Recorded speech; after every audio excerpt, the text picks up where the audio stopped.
इसी विश्वविद्यालय ने अरे गौतम जी इसी विश्वविद्यालय ने इसी विश्वविद्यालय ने 50% आरक्षण भी तो दे दिया था।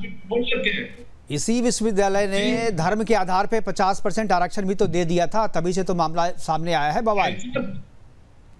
आज रिजर्वेशन की जो बात कर रहे हैं अभी आप जो रिजर्वेशन की बात कर रहे हैं, यहाँ मैं बता दूं आपको 23% रिजर्वेशन, 10% रिजर्वेशन और 27% रिजर्वेशन कुल मिलाकर के 50% के लगभग बैठता है। हाँ। और 50% रिजर्वेशन कहाँ जाता है? उसमें 10% चलो निकाल दो, 10%। तो ये सारे प्रावधान कॉन्स्टिट्यूशन के तहत है ना, रिलीजन के आधार पर ये सारे जो, अरे गौतम जी आप किसे बेवकूफ बना रहे हैं? गौतम जी आप किसे बेवकूफ बना रहे हैं? ये सारे जो आरक्षण हैं, ये गौतम जी ये सारे आरक्षण बोले नहीं चाहिए।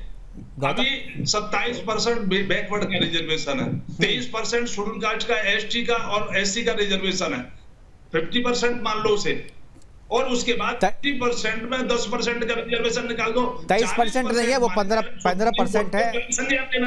मैं आप अरे ये जो भी है गौतम जी बात तो सुनिए, ये जो भी रिजर्वेशन है कॉन्स्टिट्यूशन के तहत है और रिलीजन के आधार पे नहीं है। 50% आरक्षण जो एएमयू में दिया गया था वो धर्म के आधार पे दिया गया था और केवल मुस्लिम छात्रों के लिए दिया गया था। और तो इसके लिए थोड़ी आपको दिया गया है अल्पसंख्यक का दर्जा कि आप अपने सारे मुसलमानों को रिजर्वेशन देके घुसेड़ दो उसमें। इसके लिए थोड़ी है भाई, संविधान को तो पालन करना ही पड़ेगा ना भाई साहब। 50 हाँ। और यहाँ भी तो देखिए जो हमारी सरकार चल रही है 40% रिजर्वेशन कहाँ जा रहा है इनका?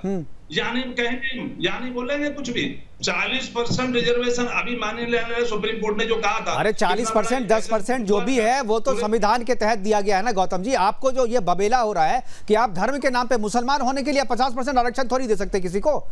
अभी एमयू में आपको अल्पसंख्यक का दर्जा दे दिया, आप 50% कल आके कहोगे 100 पर केवल मुसलमान ही पढ़ेंगे, यहाँ पे दूसरे धर्म के लोग पढ़ेंगे ही नहीं और अल्पसंख्यक पढ़ेंगे मतलब मुसलमान। वहां ना आप सिख को लोगे, ना जैन को लोगे, ना बौद्ध को लोगे, ना ईसाई को लोगे, कहोगे 100 के 100 जो है वहां मुसलमान पढ़ेंगे।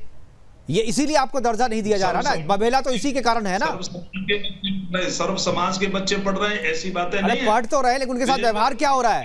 उनके साथ व्यवहार क्या हो रहा है? पढ़ रहे हैं तो उनके साथ व्यवहार क्या हो रहा है? उनको दीपावली का मिलन समारोह नहीं करने दिया जा रहा, होली मिलन समारोह नहीं करने दिया जा रहा।